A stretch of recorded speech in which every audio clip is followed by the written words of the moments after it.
Respon tak terduga dari Sarwendah pasca Ruben Onsu mengaku kecewa atas mengemukanya kisruh terkait debt collector yang mendatangi rumah yang kini ditempati Sarwendah dan anak-anaknya. Sarwendah juga menanggapi pernyataan dari pihak Ruben Onsu yang menduga dirinya bermaksud mendiskreditkan nama baik Ruben Onsu. Tak hanya itu, bahkan Sarwendah menanggapi aksi pihak Ruben Onsu yang bongkar-bongkar soal nafkah bulanan hingga rinciannya yang diberikan Ruben kepada Sarwendah dan juga soal cicilan rumah yang kini ditempati Sarwendah dan anak-anaknya. Bahkan, Sarwendah juga merespon jeritan hati pihak Ruben Onsu yang menuding Sarwendah diduga menghalangi Ruben untuk bertemu anak-anaknya sesuai komitmen saat perceraian. Tak ketinggalan, Sarwendah juga mengklarifikasi soal tudingan pihak Ruben Onsu bahwa dirinya diduga mengeksploitasi anak-anak di bawah umur.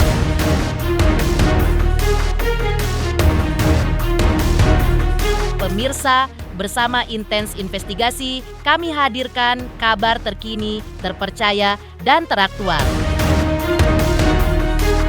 Tetapi sebelumnya, jangan lupa untuk like, subscribe, dan juga share channel YouTube ini.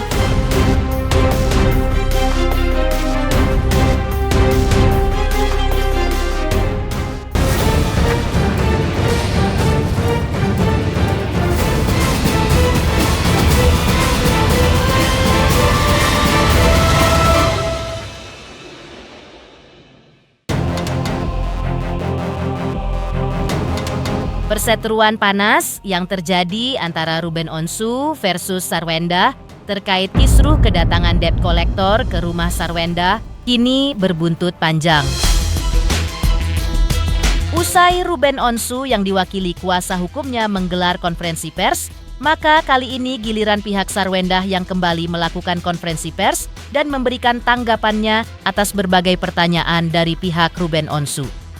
Terkait pihak Ruben Onsu yang mengaku merasa kecewa dengan pihak Sarwendah karena telah melakukan konferensi pers guna mengungkap ke publik terkait kedatangan debt collector ke rumahnya, pihak Sarwendah pun kali ini mengungkapkan alasannya mengapa pihaknya menggelar konferensi pers hingga menyebut nama dengan inisial RSO yang mengarah kepada Ruben Onsu. Lalu, seperti apa tanggapan dari pihak Sarwendah terkait kekecewaan pihak Ruben tersebut? Kakak itu dapat 4 tahun. Kenapa kesini?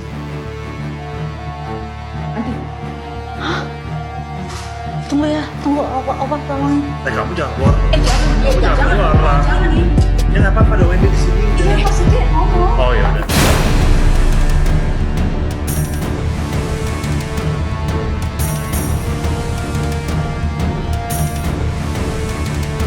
S dengan klien kami itu sudah bercerai, sudah tidak tinggal bersama-sama lagi. Lalu kenapa datangnya kok ke rumah S? Menagih itu harusnya ya ke alamat orang yang punya kewajiban. Kalau memang orang yang datang itu salah alamat, kita tinggal bilang, kamu salah alamat. Jelas ini, pemesanannya memang dilakukan oleh Ruben dan alamat pemesanannya bukan di alamat di mana debt collector datang.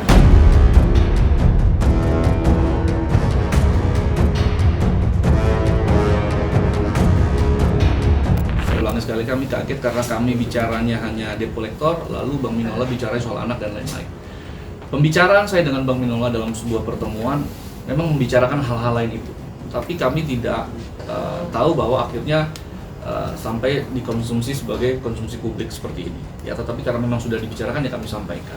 Ya, jadi kami sekali lagi klien kami ini seorang ibu ya, seorang ibu yang sangat-sangat menjaga semua nilai-nilai baik dari keluarganya ya, sampai di persoalan perceraian kita pahami bahwa tidak pernah ada tuh omongan jelek sedikit pun ya, tapi tidak menutup kemungkinan apabila klien kami terus dipojokkan, klien kami akan bisa jadi menyampaikan apa adanya sebagai curhatan seorang istri selama ini ya kan.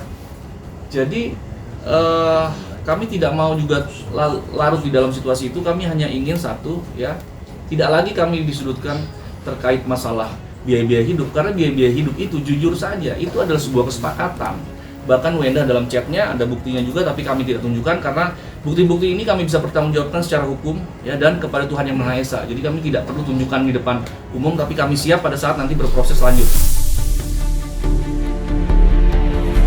Aksi pihak Sarwenda pasca rumahnya didatangi debt collector dengan menggelar konferensi pers oleh kuasa hukumnya pada hari Jumat pekan kemarin, lalu menyebut inisial RSO yang merujuk ke nama Ruben Onsu sebagai pemilik mobil yang dikejar para debt collector ketika itu, rupanya membuat Ruben Onsu merasa gerah.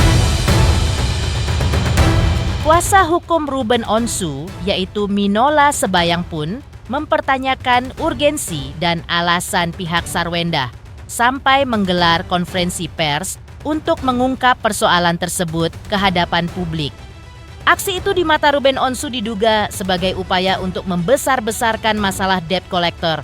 Karena menurut Minola Sebayang, jika konferensi pers dilakukan karena ada tata cara dari para debt collector dalam menagih pembayaran yang diduga macet yang tidak sesuai dengan aturan hukum sebagaimana yang telah ditetapkan OJK, maka wajar-wajar saja konferensi pers tersebut digelar. Namun dengan pihak Sarwenda mengungkap inisial RSO ke hadapan media, maka kuasa hukum Ruben Onsu menduga bahwa langkah kuasa hukum Sarwenda tersebut diduga untuk mendiskreditkan nama baik Ruben Onsu. Lalu seperti apa tanggapan dari pihak Sarwenda atas pernyataan dari pihak Ruben Onsu yang menduga Sarwenda telah mendiskreditkan nama baik Ruben Onsu? Kami ingin menanggapi, kalau memang permasalahannya yang disampaikan oleh kuasa hukum Sarwenda itu adalah masalah debt collector, kalau nggak salah seperti itu ya. Nah ini juga kami perlu mempertanyakan, apa yang menjadi persoalan yang sangat urgent yang membuat harus ada preskon terkait dengan masalah debt collector? Ya, apakah ini berkaitan dengan tata cara atau kinerja debt collector yang tidak sesuai dengan aturan yang berlaku? Karena OJK kan sudah membuat aturan bagaimana cara-cara untuk menagih pembayaran-pembayaran yang diduga macet. Ya, itu ada aturan dan mekanismenya.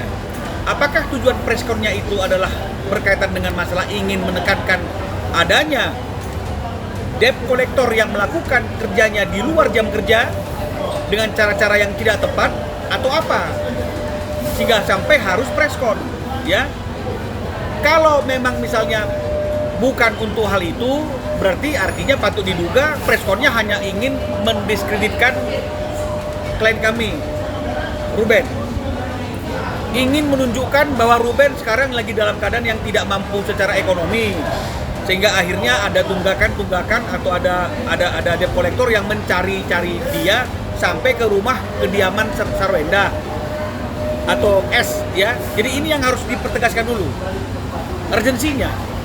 Kenapa sampai harus masalah debt collector itu sampai di ranah publik? Karena harusnya ini kan ranah private. Kecuali ini berkaitan dengan masalah tata kerja debt collector yang bertentangan dengan hukum. Itu pun ada juga mekanismenya. Tanpa harus kita me-announcer ke masyarakat bahwa kita baru saja didatangi debt collector.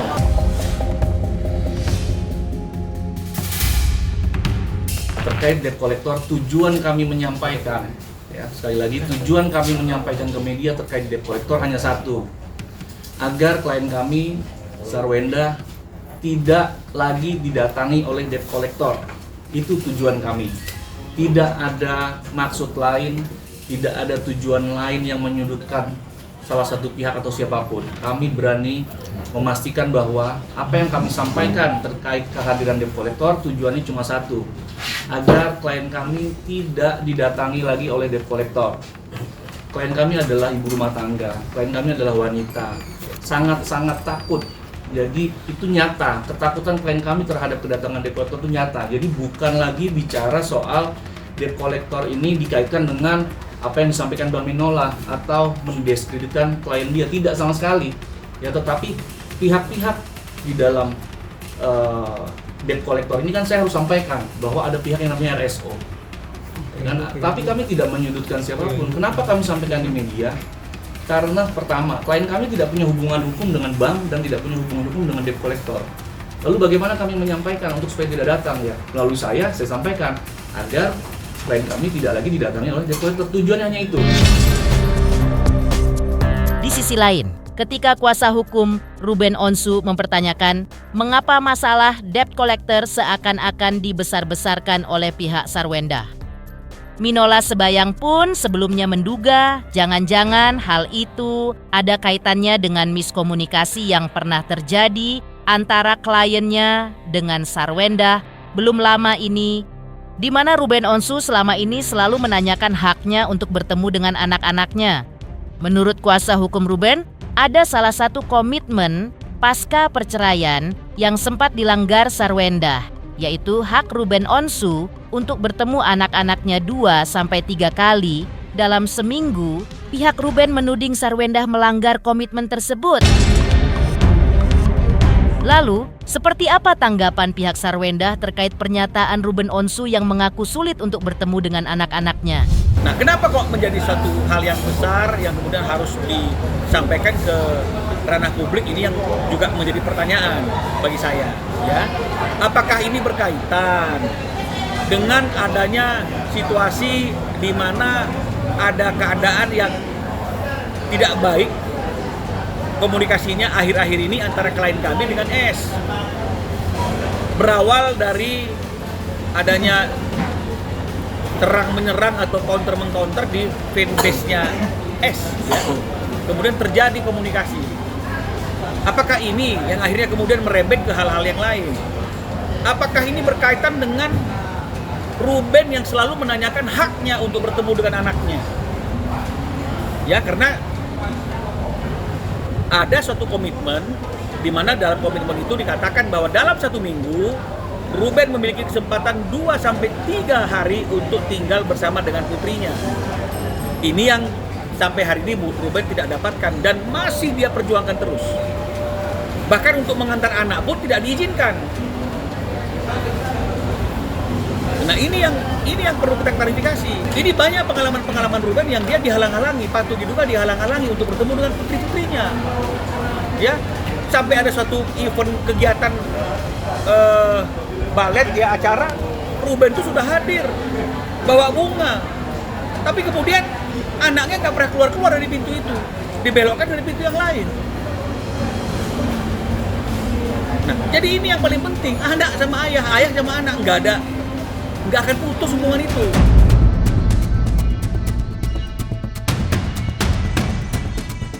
Saya tegaskan, klien kami Sarwendah tidak pernah menghalang-halangi seorang bapak untuk bertemu anaknya. Ya, sekali lagi tidak pernah menghalang-halangi. Yang terjadi adalah bagaimana komunikasinya lagi kurang pas. Ya, jadi gini, parentingnya dari klien kami atau cara klien kami mengajarkan anaknya itu tidak memberikan seperti barang gitu. Jadi anak harus kesana, harus ini, tidak. Dia ajak komunikasi dengan anaknya. Pada saat anaknya mau ketemu neneknya, dia bawa ke neneknya. Pada saat anaknya mau diantar oleh tantenya, dia ikuti. Jadi mengikuti kemauan anak. Pada saat itu juga mungkin bersamaan ada permintaan dari pihak RSO. Nah, tapi karena itu keinginan anak, ya klien kami tetap akan mendahului. Hanya masalahnya komunikasi yang terjadi adalah tidak pernah RSO dengan klien kami, ya, melalui asistennya. Nah, ini sebenarnya yang parenting yang tidak diharapkan. Memang ini sebuah dampak dari sebuah perceraian, tetapi tetap sebisa mungkin kalau bisa ya komunikasi keperluan anak ya bapaknya dan ibunya gitu tetap, ya kan. Nah, jadi itu sebenarnya hanya miskomunikasi dan tidak pernah ada niat sedikit pun untuk menjauhkan. Itu salah besar. Coba buktikan satu saja chattingan klien kami yang ditulis bahwa klien kami tidak membolehkan bapaknya ketemu anaknya. Tidak pernah ada. Hanya bahwa ini ketemu neneknya, pas bersamaan dengan keinginan anaknya pengen main kemana, masa kita harus mendahului yang lain. Nah, ini parenting yang dilakukan Sarwendah. Jadi dia sangat mengetahui keinginan anaknya dan itu diikuti. Ya tinggal komunikasi. Kuasa hukum Ruben Onsu juga mengungkap kekecewaan kliennya terkait aksi Sarwendah yang ikut melibatkan anak-anaknya dalam siaran live Sarwendah dan Giorgio Antonio ketika berjualan di sosial media. Menurut kuasa hukum Ruben, Meskipun live TikToknya diadakan pada malam hari atau di luar jam sekolah, namun jam itu seharusnya merupakan jam bagi anak-anak untuk belajar. Lantas, seperti apa tanggapan Sarwendah atas tuduhan dari pihak Ruben Onsu yang menduga adanya eksploitasi anak? Belum lagi klien kami juga komplain. Nah ini komplainnya juga kepada brand-brand ya, brand-brand yang mengendorse itu coba diperhatikan. Karena undang-undang itu juga melarang anak kecil itu dieksploitasi, ya dalam suatu pekerjaan apapun bentuknya, ya. Apalagi kalau misalnya kemudian live-nya itu di malam hari. Malam hari anak itu harusnya belajar, bukan live. Ini Ruben juga komplain karena di beberapa live TikTok, anak-anaknya dipakai. Jadi anak-anak di bawah umur ini kan nggak boleh dong dicari bekerja, dia bekerja kan, live kan pasti kan bekerja toh. Anak-anak kan nggak boleh bekerja, itu kan dilarang. Even ada izin dari orang tuanya ya harus kedua belah pihak, bukan hanya ibunya. Ruben keberatan anaknya dilibatkan. Apakah karena ini sehingga akhirnya kemudian pengalihan isu dibicarakan mengenai masalah debt collector? Ini ya teman-teman, jadi akhirnya kita perlu jelas semuanya bahwa kalau mengenai masalah mobil itu Ruben tidak pernah membantah, dan memang di dalam pemesanan pun Ruben mesan itu atas nama dia, alamatnya dia.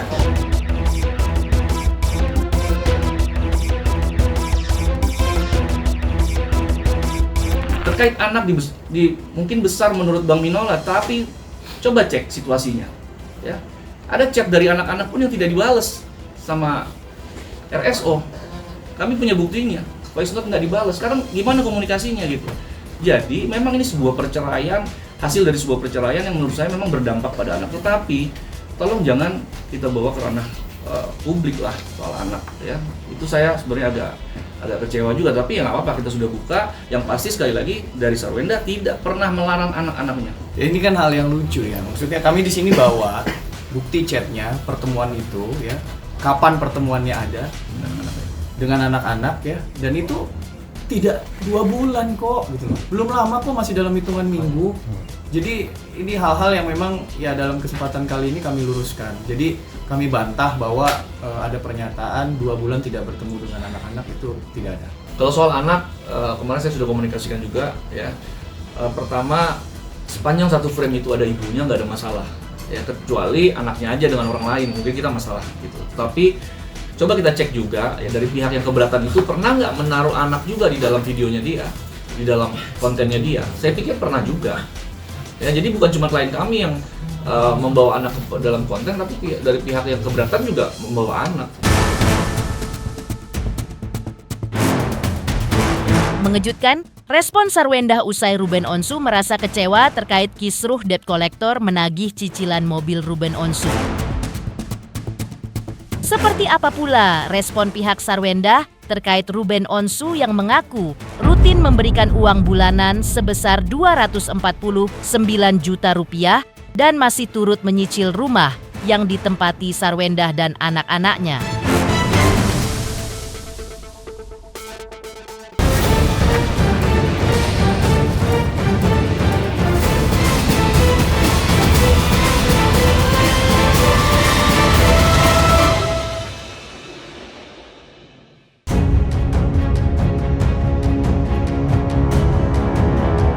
Terungkap fakta lain di balik prahara debt collector yang mendatangi rumah Sarwendah belum lama ini, yang rupanya bertujuan untuk menagih cicilan mobil kepada Ruben Onsu. Kuasa hukum Ruben Onsu juga sebelumnya telah menegaskan bahwa kliennya akan memenuhi tanggung jawabnya membayaran cicilan mobilnya yang kini menjadi heboh.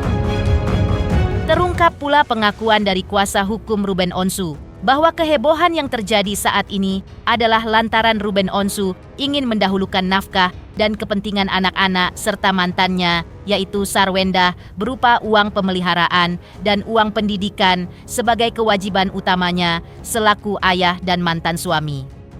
Sebab menurut Minola Sebayang selaku kuasa hukum Ruben, Kliennya selalu memenuhi kewajibannya menafkahi anak-anaknya setiap bulan sebesar 249 juta rupiah yang terus dipenuhi kliennya sejak bercerai dengan Sarwendah tanggal 1 September 2024. Lalu seperti apa tanggapan Sarwendah atas pernyataan pihak Ruben Onsu tersebut? Ruben itu orang yang bertanggung jawab. Ya, mungkin teman-teman media dan masyarakat juga perlu tahu ya. Yang saya ungkapkan ini bukanlah sesuatu hal yang ingin memojokkan siapapun, tapi ini fakta kebenaran yang harus disampaikan, ya. Sejak klien kami bercerai dengan S, ya, yang seharusnya kewajiban klien kami sebagai mantan suami terhadap anak-anaknya itu adalah uang pemeliharaan dan uang pendidikan. Dari mulai perceraian di tahun 2024 di 1 September, Ruben tiap bulan itu memberikan biaya kepada S senilai Rp242.629.000. Boleh diambil. Ini hasil chattingan. Udah bercerai ini posisinya. Apa kira-kira untuk cicilan mobil Ruben gak mau bertanggung jawab? Ini sudah bercerai. Kalau kita lihat di dalam perincian, apa sih rincian 242.629.000 ini? Ya. Bensin tol 68 juta. Boleh lihat nih.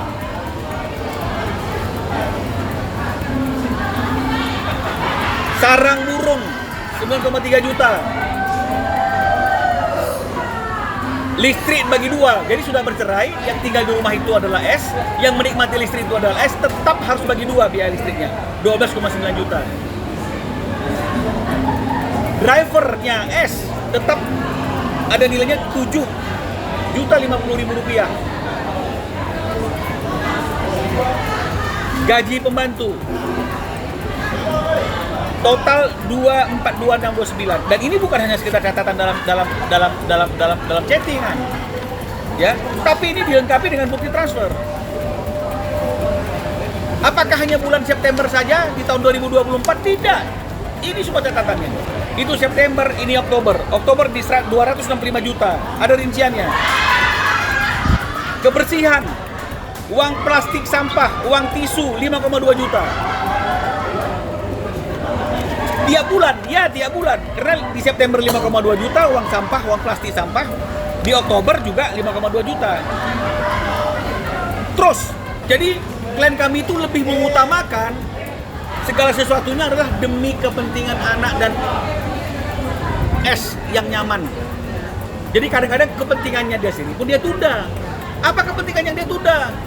Misalnya cicilan mobil Land Rover misalnya. Dan itu perlu dipertanyakan, apakah ada surat peringatan sehingga harus diserahkan kepada debt collector, terus bagaimana cara penagihannya? Kalau tinggal dibilang, lu kan tahu gua udah berpisah dengan dia, lu kan tahu itu yang pesan bukan saya, lu kan tahu itu dipesan pada waktu saya dalam keadaan sudah tidak lagi berstatus suami istri. Selesai nggak? Kenapa sampai harus besar? Sampai harus ada preskon khusus? Apa yang penting dan urgent untuk menjelaskan itu kepada publik? Bahwa ada biaya-biaya hidup yang diberikan oleh RSO kepada klien kami. Jadi sebenarnya itu merupakan bentuk biaya pemeliharaan anak yang sebenarnya sudah dibicarakan sebelumnya dan tidak ada paksaan. Jadi biaya-biaya keperluan anak itu sudah pernah disampaikan dan sudah pernah ditanyakan oleh klien kami sendiri kepada RSO. Apakah ini mau dibagi dua atau tidak? Nah, ini dalam proses perceraian loh, ya. Dan jawaban RSO saat itu apa? Tidak ada beban yang dibagi dua untuk keperluan rumah.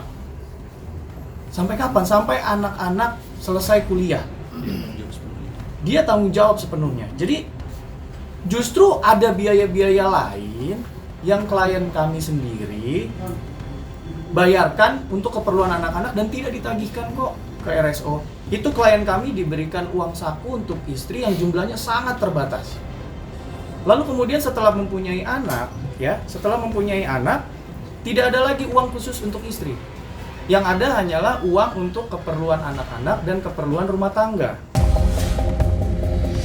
Yang tak kalah mengejutkannya adalah pengakuan pihak Ruben Onsu yang mengatakan bahwa dirinya masih turut membayar uang cicilan rumah yang kini ditempati oleh Sarwendah dan anak-anaknya. Dan pihak kuasa hukum Ruben Onsu yaitu Minola sebayang juga membenarkan bahwa rumah tersebut masih dalam masa KPR alias belum lunas. Dan yang membayar cicilan setiap bulan adalah Ruben Onsu. Lantas, seperti apa pihak Sarwendah menanggapi pernyataan pihak Ruben tersebut? Iya betul, ya memang betul. Ya jadi kan memang rumah yang sekarang ditempati itu kan memang ya diminta kan begitu, meskipun dalam kondisi yang lagi dalam keadaan kan masih KPR kan begitu ya. Harusnya ya kalau memang udah pisah ya dihitung, kemudian dibagi kan begitu. Tapi kalau misalnya kemudian mau diserahkan juga nggak jadi masalah, kan ini kesepakatan. Kalau misalnya Ruben etika baik udah nggak apa-apa buat lu, tapi gue yang bayarin nggak ada masalah juga. Kalau misalnya kemudian ada naik turunnya kan itu kan biarkanlah Ruben yang selesaikan. Cukup dibilang gue nggak mau ya sampai gue diusir dari rumah ini, selesai sebenarnya. Ini saya nggak update ya, berapa lama lagi saya nggak update, berapa nominalnya juga saya nggak update ya. Sepengetahuan saya dari informasi Ruben, ya Ruben yang bertanggung jawab untuk membayar itulah.